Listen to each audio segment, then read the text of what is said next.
దంతవైద్య విద్యార్థులు 4 సంవత్సరాలు దంతవైద్య విద్యను అభ్యసించి మరియు 1 సంవత్సరం ఔసర్జన్షిప్ని పూర్తి చేసుకొని సమాజంలో అడుగు పెడతారు.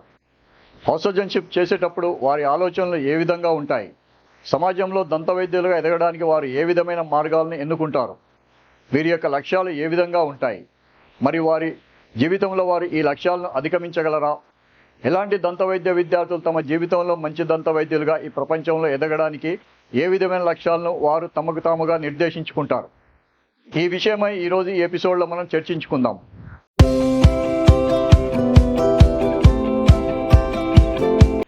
Welcome to dentistry today channel. I'm doctor Ippaturi Srikanth, dental professional. House surgeon తర్వాత దంతవైద్యులు విద్యార్థులు వారికి తోచిన విధంగా, వారికి అనువైన విధంగా మరియు వారికి చేతనైన విధంగా పనిచేస్తూ దంతవైద్య రంగంలోకి ఈ సమాజంలో ముందుకు వెళ్తారు. కానీ దంతవైద్య విద్యార్థులు 4 సంవత్సరాలు దంతవైద్య విద్యను పూర్తి చేసుకున్న తర్వాత చివరి 5వ సంవత్సరమైన ఔసర్జన్షిప్లో ఆ 1 సంవత్సరము వారు ఎన్నో విధాలుగా భవిష్యత్తు గురించి ఆలోచిస్తూ చాలా నిర్ణయాలు తీసుకుంటారు. అయితే ఈ దంతవైద్య శాస్త్రంలో స్టాటస్ కోసం దంతవైద్య విద్యను అభ్యసించిన వారు ఉంటారు. తల్లిదండ్రుల బలవంతం చేత దంతవైద్య విద్యను అభ్యసించిన వారు కూడా ఉంటారు. లేక ఎంబీబీఎస్లో సీటు రాలేదని దంతవైద్య శాస్త్రంలో చేరిన వారు కూడా ఉంటారు.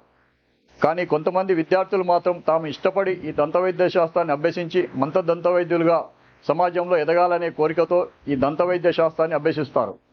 కానీ వీరందరూ అనుకున్న విధంగా వీరికి దంతవైద్య శాస్త్రంలో మంచి భవిష్యత్తు ఉంటుందా? ఎంతమంది మరియు ఎలాంటి ఆలోచనలు ఉన్న దంతవైద్య విద్యార్థులు దంతవైద్య శాస్త్రాన్ని పూర్తి చేసుకున్న తర్వాత వారి జీవితంలో మంచి దంతవైద్యులుగా ఈ ప్రపంచంలో స్థిరపడతారు? నిజం చెప్పాలంటే ప్రస్తుత పరిస్థితుల్లో మన సమాజంలో దంతవైద్య శాస్త్రం పూర్తి చేసిన తర్వాత దంతవైద్యులు మంచి దంతవైద్యులుగా ఈ సమాజంలో స్థిరపడటం చాలా కష్టంగా ఉంది. కారణం, ప్రస్తుత సమాజంలో దంతవైద్య శాస్త్రం యొక్క పరిస్థితి మరియు దంతవైద్య కళాశాల పనితీరు విధానం బాగా లేదనే చెప్పవచ్చు. ఎందుకంటే ప్రస్తుతం దంతవైద్య కళాశాలలో ఇంతకుముందు ఎపిసోడ్లో చెప్పినట్టుగా నార్మల్ డెంటిస్ట్రీ సాధన అనేది అసలు లేనే లేదు. ఈ నార్మల్ డెంటిస్ట్రీని బేసిక్ డెంటిస్ట్రీ అని లేదా కామన్ డెంటిస్ట్రీ అని కూడా అంటారు. ఎవరైనా దంతవైద్య విద్యార్థులు ఈ బేసిక్ డెంటిస్ట్ని సాధన చేయలేని పరిస్థితుల్లో వారు సమాజంలో మంచి దంతవైద్యులుగా నిలబడటం చాలా కష్టం. కానీ అసాధ్యం మాత్రం అసలు కానే కాదు. ఇప్పుడు సమాజంలో మంచి దంతవైద్యులుగా స్థిరపడడానికి అవసరమైన సాధ్యాసాధ్యాల గురించి తెలుసుకుందాం. ఇంతకుముందు చెప్పినట్టుగా దంతవైద్య శాస్త్రాన్ని ఒకే ఉద్దేశంతో ఎవరూ పూర్తి చేయరు. అందరికీ వారి అవసరాలను బట్టి వారి దంతవైద్య శాస్త్రాన్ని పూర్తి చేస్తారు. ఈ విధానంలో ముందుగా చెప్పుకోవాల్సిన వారు ఎవరంటే స్టాటస్ కోసం దంతవైద్య శాస్త్రాన్ని అభ్యసించేవారు. వీరు కేవలం సమాజంలో 10 మందికి చూపించుకోవడానికి ఒక డిగ్రీ ఉండాలి కాబట్టి, ఆ డిగ్రీ వల్ల వారికి గౌరవం వస్తుంది కాబట్టి ఈ విధంగా ఆలోచించి వారు ఈ దంతవైద్య శాస్త్రాన్ని చదువుతారు. వీరికి ఏ విధమైన గోల్స్ ఉండవు. దంతవైద్య శాస్త్రంలో మంచి దంతవైద్యుడిగా స్థిరపడాలనే ఆలోచన వీరికి అసలు ఉండదు. ఈ రకమైన దంతవైద్యులు సమాజంలో టైంపాస్ దంతవైద్యులుగా మిగిలిపోతారు. ఎవరో కొంతమంది చాలా తక్కువగా జీవితంలో వారు ఎక్కువ ఎదురైన పరిస్థితులను అర్థం చేసుకొని ఏదో ఒకరోజు వారే టైంపాస్లా చదివిన దంతవైద్య శాస్త్రాన్ని సీరియస్గా తీసుకొని దాని మీదే ఆధారపడి దంతవైద్య శాస్త్రంలో వారు ముందుకు వెళ్తారు. ఈ కేటగిరీలో ఉన్న దంతవైద్యులు మనం సమాజంలో చాలా ఎక్కువగా చూస్తుంటాం. మరొక రకమైన దంతవైద్యులు ఎవరంటే తమకు ఇష్టం లేకపోయినా తల్లిదండ్రుల బలవంతం చేత దంతవైద్య శాస్త్రాన్ని పూర్తి చేస్తారు. వీరిలో చాలామంది మంచి దంతవైద్యులుగా తర్వాత క్రమంలో ఈ సమాజంలో నిలబడతారు. కారణం, చదువుకునే సమయంలో వారి వయసు చాలా చిన్నదిగా ఉండి మరియు వారి ఆలోచనలు వేరువేరుగా ఉంటాయి. కానీ వయసు పెరిగిన తర్వాత విచక్షణ జ్ఞానం కూడా పెరిగి తర్వాత క్రమంలో దంతవైద్య శాస్త్రం యొక్క విలువను తెలుసుకొని తిరిగి కష్టపడి బేసిక్ డెంటిస్ట్రీని సమాజంలో సాధన చేసి మంచి దంతవైద్యులుగా నిలబడతారు. ఇంకొక రకమైన దంతవైద్యులు ఎవరంటే తాము ఇష్టపడి ఎంతో కష్టపడి ర్యాంకులు సాధించి దంతవైద్య శాస్త్రాన్ని బాగా అభ్యాసం చేసి మంచి దంతవైద్యులుగా తమ జీవితంలో స్థిరపడాలని ఒకే ఒక లక్ష్యంతో వారి దంతవైద్య శాస్త్రాన్ని పూర్తి చేస్తారు. ఈ రకమైన దంతవైద్యులు తాము చదువుకునేటప్పుడు కళాశాలలో నార్మల్ డెంటిస్ట్ని సాధన చేయలేకపోయినా కష్టపడి వీరిని ఆశ్రయించి ఏదో విధంగా అంతో ఇంతో నార్మల్ డెంటిస్ట్ని సాధన చేస్తారు. తర్వాత క్రమంలో వారు సమాజంలో అడుగుపెట్టిన తర్వాత ఎవరైనా మంచి వైద్యుల దగ్గర పనిచేస్తూ మళ్ళీ నార్మల్ డెంటిస్ట్ని సాధన చేసి పూర్తి స్థాయిలో ఉత్తమమైన దంతవైద్యులుగా ఈ సమాజంలో నిలబడతారు. కొంతమంది దంతవైద్య విద్యార్థులు తాము దంతవైద్య శాస్త్రంలో ఏమీ నేర్చుకోలేని దంతవైద్య రంగాన్ని కాదని మరో రంగానికి మారాలనే ఆలోచనలు కెరీర్ మొదట్లో ఉన్నప్పుడు చేస్తారు. వారు అనుకున్నట్టుగానే నిజంగానే వారు వేరొక రంగానికి మారుతారు. కానీ వారు అక్కడ కూడా మనుగడ సాగించలేక తిరిగి దంతవైద్య శాస్త్రానికే వచ్చి దంతవైద్య శాస్త్రాన్ని బాగా సాధన చేసి మంచి దంతవైద్యులుగా నిలబడతారు. దంతవైద్య శాస్త్రాన్ని చదివిన తర్వాత కొంతమంది దంతవైద్యులు విదేశాలకు వెళ్ళాలని నిర్ణయించుకుంటారు. మరికొంతమంది దంతవైద్య శాస్త్రాన్ని కళాశాలలోనే సాధన చేసి మంచి దంతవైద్యులుగా నిలబడాలని సమాజంలోకి అడుగుపెడతారు.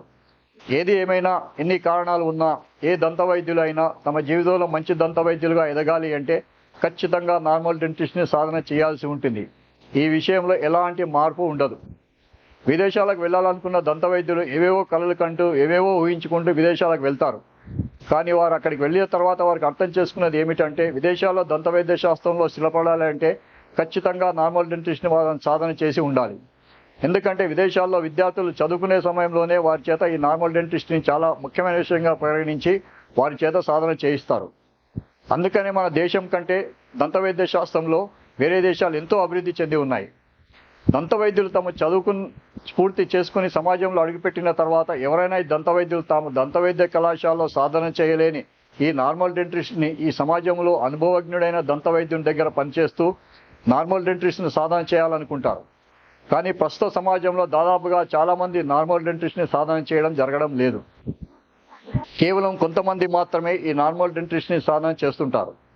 మరి వారిని గుర్తించడం ఎలా? కొన్ని వేల మంది దంతవైద్యులు ఉన్న ఈ సమాజంలో నార్మల్ డెంటిస్ట్ని సాధన చేస్తూ మంచి దంతవైద్యులుగా పేరు సంపాదించుకున్న దంతవైద్యులను గుర్తించడం ఎలా? ఈ నార్మల్ డెంటిస్ట్ని సాధన చేసే దంతవైద్యులకు ఏమైనా ప్రత్యేకమైన లక్షణాలు ఉంటాయా అంటే ఖచ్చితంగా ఉంటాయి. సమాజంలో నార్మల్ డెంటిస్ట్ని సాధన చేసే దంతవైద్యులను గుర్తించాలి అంటే ముందు మనకు అసలు నార్మల్ డెంటిస్ట్రీ అంటే ఏంటో తెలియాలి.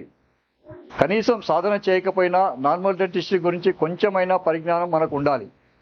ఈ విషయం ఇంతకుముందు ఎపిసోడ్లో కూడా మీకు చెప్పడం జరిగింది. సమాజంలో నార్మల్ డెంటిస్ట్ని సాధన చేసే దంతవైద్యులను గుర్తించడం ఎలాగో వారికి ఉండవలసిన లక్షణాలు ఏమిటో ఇప్పుడు తెలుసుకుందాం. సమాజంలో నార్మల్ డెంటిస్ట్ని సాధన చేసే దంతవైద్యులకు ముఖ్యంగా 3 లక్షణాలు ఉంటాయి. ఈ 3 లక్షణాలను మీరు ఏ దంతవైద్యుల్లోనైనా గమనిస్తే ఆ దంతవైద్యుడి దగ్గర నార్మల్ డెంటిస్ట్ని సాధన చేయవచ్చు. ఈ 3 లక్షణాల్లో మొదటి లక్షణం దంతవైద్యుడి క్లినిక్ సెటప్. ఈ దంతవైద్యుడి దంతవైద్య విభాగం పద్ధతిగా ఉండి విధి విధానాలతో కూడిన క్రమశిక్షణ కలిగిన ఇన్ఫ్రాస్ట్రక్చర్ ఉంటుంది. ఈ లక్షణం మనం ఈ దంతవైద్య విభాగాన్ని చూసినప్పుడే మనకు తెలుస్తుంది. ఇక రెండవ లక్షణం దంతవైద్యుడి యొక్క ప్రొఫెషనల్ పర్సనాలిటీ. ప్రొఫెషనల్ పర్సనాలిటీ అంటే వారు వేసుకున్న దుస్తులు కావచ్చు, వారి మాట్లాడే విధానం కావచ్చు, రోగులతో మాట్లాడేటప్పుడు వారి కళ్ళల్లో కనిపించే చురుకుదనం కావచ్చు, మరియు రోగులతో ప్రవర్తించే విధానం కావచ్చు. ఈ లక్షణాలు కూడా మంచి దంతవైద్యుల్లో ఖచ్చితంగా ఉంటాయి. ఒక్క మాటలో చెప్పాలి అంటే నార్మల్ డెంటిస్ట్ని సాధన చేసే ఏ దంతవైద్యుడి ప్రొఫెషనల్ పర్సనాలిటీ అయినా ఈ సమాజంలో చాలా డామినేటింగ్గా ఉంటుంది. వారిని ఫేస్ చేయడం కానీ తట్టుకోవడం కానీ చాలా కష్టం.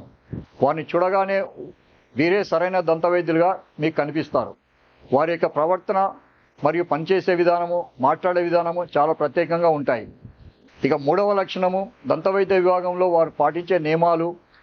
తమ దగ్గరికి వచ్చిన పేషెంట్ల యొక్క సమస్యను విశ్లేషించి దంతవైద్య సమస్యల గురించి నిశ్చితంగా ఆలోచించి రోగికి సరైన చికిత్సా విధానాలను పాటించడం, రోగానికి సరైన చికిత్సా విధానాలను రోగులకు వివరించి చికిత్సకు సంబంధించిన సరైన పద్ధతిలో సరైన ఇన్స్ట్రుమెంట్స్ని మరియు సరైన మెటీరియల్స్ని ఉపయోగించి రోగి నిజాయితీగా వైద్యం చేయడం ఇలాంటివి ఉంటాయి.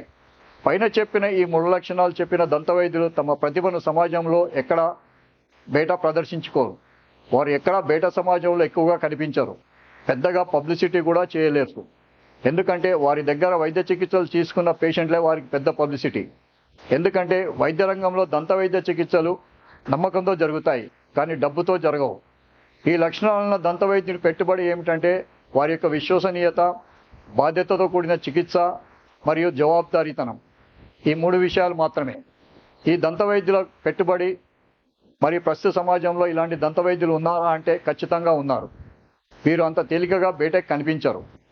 నార్మల్ డెంటిస్ట్రీ మీద అవగాహన ఉన్న ఎవరైనా ఈ దంతవైద్యులను గుర్తించడం చాలా తేలిక. ఇలాంటి మంచి లక్షణాలున్న దంతవైద్యుల దగ్గర ఎవరైనా విద్యార్థులు నార్మల్ డెంటిస్ట్ని సాధన చేస్తే ఖచ్చితంగా వారు మంచి దంతవైద్యులుగా ముందుకు వెళ్తారు.